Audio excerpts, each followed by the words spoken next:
వారు భోజనము చేస్తుండగా ఆయన ఒక రొట్టెను పట్టుకొని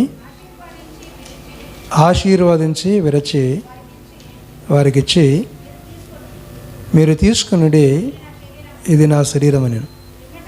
పిమ్మట ఆయన గిన్నె పట్టుకొని కృతజ్ఞతాస్తులు చెల్లించి దాని వారికి ఇచ్చెను. వారందరూ దానిలోనిది త్రాగిరి. దేవునికి స్తోత్రం. వారందరూ దానిలోనిది త్రాగిరి. వారందరూ ఉన్నప్పుడు అక్కడ రక్షించబడిన వారు, బ్యాప్టిజం పొందినవారు అని మనం అర్థం చేసుకోవాలి. మొదట ఏం చేశాడండి? ఆయన ఒక రొట్టె పట్టుకొని, రెండవదిగా ఆయన ఒక పాత్ర ఎత్తుకొని ఆశీర్వాదించి ఇచ్చినటువంటి క్రమాన్ని చూస్తూ ఉన్నాం. ఇదే క్రమం అంతకుముందు 5 రొట్టెలు 2 చేపలను చేశాడు, ఆశీర్వదించి అడిచాడు. అది నా శరీరం అని అనలేదు అక్కడ, అది నా శరీరం అని అనలేదు. కానీ ఇక్కడ ప్రభువారు రొట్టెను తర్వాత ద్రాక్ష రసమును పట్టుకొని నా శరీరం అన్నాడు, తర్వాత నా రక్తము అన్నాడు. కాబట్టి మనం కూడా తీసుకునేటప్పుడు ప్రభు శరీరం అని, ప్రభు రక్తం అని, ప్రభు శరీరం అని, ప్రభు రక్తం అని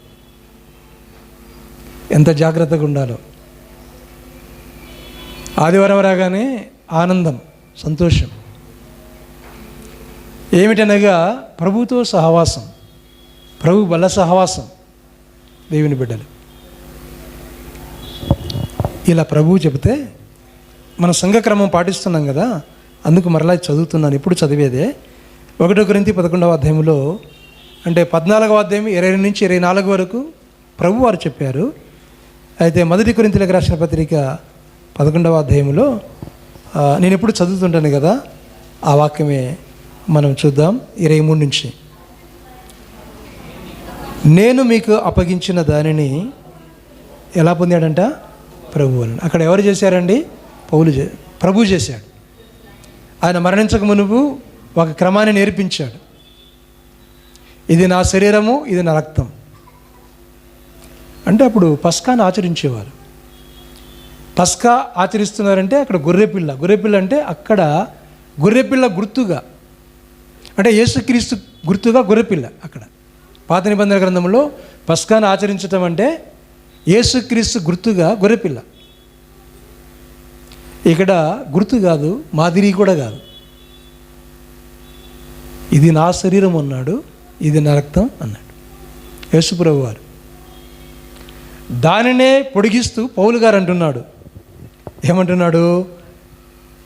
నేను మీకు అప్పగించిన దానిని ప్రభు వలన పొంది. సంఘముతో మాట్లాడుతూ నేను ఏమైతే చేస్తూ ఉన్నానో, అంటే రక్షణ పొందిన వారు, బ్యాప్టిజం పొందిన వారికి ఎలా తీసుకున్నానంట? ప్రభు వలన పొంది తిని. అంటే ఆ క్రమం ఎక్కడి నుంచి నేర్చుకున్నారు, ఎక్కడి నుంచి తీసుకున్నారు? ప్రభు చెప్పాడు చేయమని. కాబట్టి ప్రభు అంటున్నాడు, ప్రభు వలన పొంది తిని.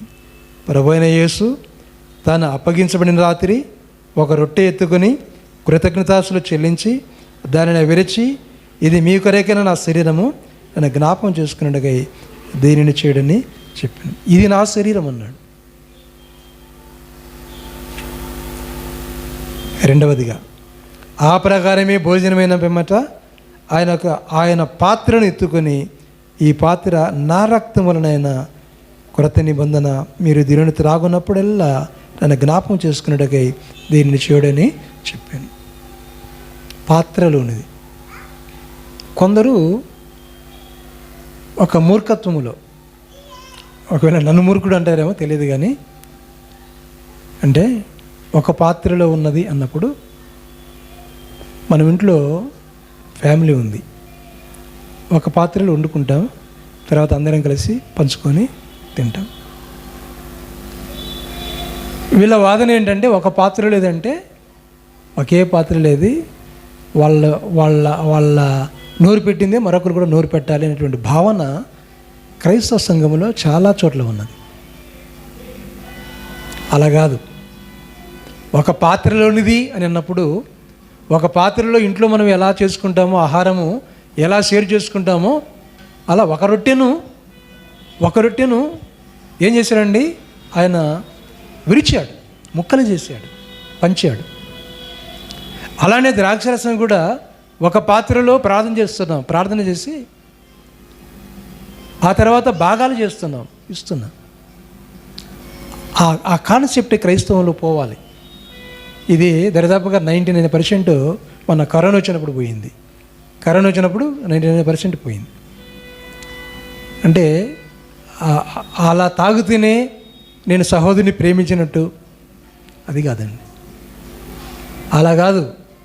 అలా ఉంటేనే సహోదరిని ప్రేమించినట్టు, వాళ్ళ పల్లెములు తింటేనే సహోదరిని ప్రేమించినట్టు అలా కాదు. అదంతా మూఢభక్తి అని నేను అంటున్నాను. నా భావన, నా ఆలోచన. దేనికి స్తోత్రం. ఏదైనా ప్రభువారు తన శరీరమును, తన రక్తమును, అంటే విరగగొట్టబడిన శరీరము, నలగొట్టబడిన శరీరము, పరిశుద్ధమైన రక్తం. ఏంటండి? పరిశుద్ధమైన రక్తం. నీ కొరకు నా కొరకైనా కార్చాడు, నీ కొరకు నా కొరకైనా కార్చాడు. జ్ఞాపం చేసుకుందాం. ఇంకా బ్యాప్టిజం పొందిన వారు ఉన్నట్లయితే నేను జ్ఞాపం చేస్తున్నాను. ప్రియులరా, ప్రభు యొక్క పంక్తిలో దేవుని సంఘములో కూడుకొని ఆరాధన చేయటం మంచిది. మరి కొంతమంది అన్ని అలవాట్లు పెట్టుకొని బలులు చేస్తారు. అన్ని అలవాట్లు ఉంటాయి. తాగుతారు, సిగరెట్లు తాగుతారు, మందు తాగుతారు, అబద్ధాలు మాట్లాడతారు, ఇవన్నీ చేస్తూ ఉంటారు. దయచేసి అలా చేస్తే వాక్యమే సెలవిస్తుంది, అనేకులు రోగులు అవుతున్నారు, చనిపోతున్నారు. అది శాపం అవుతుంది. అలా ఉండద్దని. ఆత్మీయంగా ఎదగాలి, ఆత్మీయంగా బలపడాలి, ఆత్మీయంగా జీవించాలి. మరో వారానికి సిద్ధపడి రావాలి. మరి కొంతమంది ఏమనుకుంటారు, అరే వారం పోకపోతే మళ్ళీ పర్వాలేదు, ఈ వారం వెళ్ళాను కదా, ఈ వారం తీసుకున్నాను కదా అని. అంటే దేవుని కంటే ఇంకా ప్రాధాన్యతమైన ఆ సమయం ఇంకోటి మరొకటి ఏమిటి? అంతకంటే సమయం ఏంటి? ఎంత అమూల్యమైన సమయం, ఎంత మంచి సమయం. జ్ఞాపం చేస్తున్నాం ప్రభుతో. అందుకే బైబిల్లో పౌలు అంటాడు, దేవుని రాజ్యములో భోజనం చేసేవాడు ధన్యుడు. దేవుని రాజ్యం అంటే దేవుని సంఘమే. దేవుని రాజ్యం అంటే దేవుని సంఘమే. భోజనం చేసేవాడు ధన్యుడు.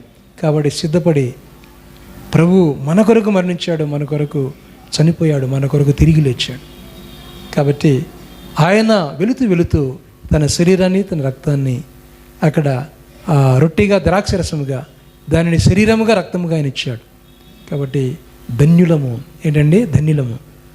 యోనతాను కుమారుడు మెఫీబోషెతు, నేను ఎంత ధన్యుణ్ణి, కుంటివాడని నాకు ఈ ధన్యత వచ్చినది అని అంటాడు. మనం కూడా మేము పాత్రలము కాదు, ఈ రక్షణ పాత్రను చేత పట్టుకొని ప్రభు నీ సన్నిధానంలో చేరుతున్నాం. ఎంత ధన్యత ప్రభు అని ప్రభుని స్తుతించాలి. రాబోయే దినాల్లో నీకు అర్థమవుతుంది. ప్రభు రాకడ ఇప్పుడు వచ్చిందంటే నీకు అర్థమవుతుంది.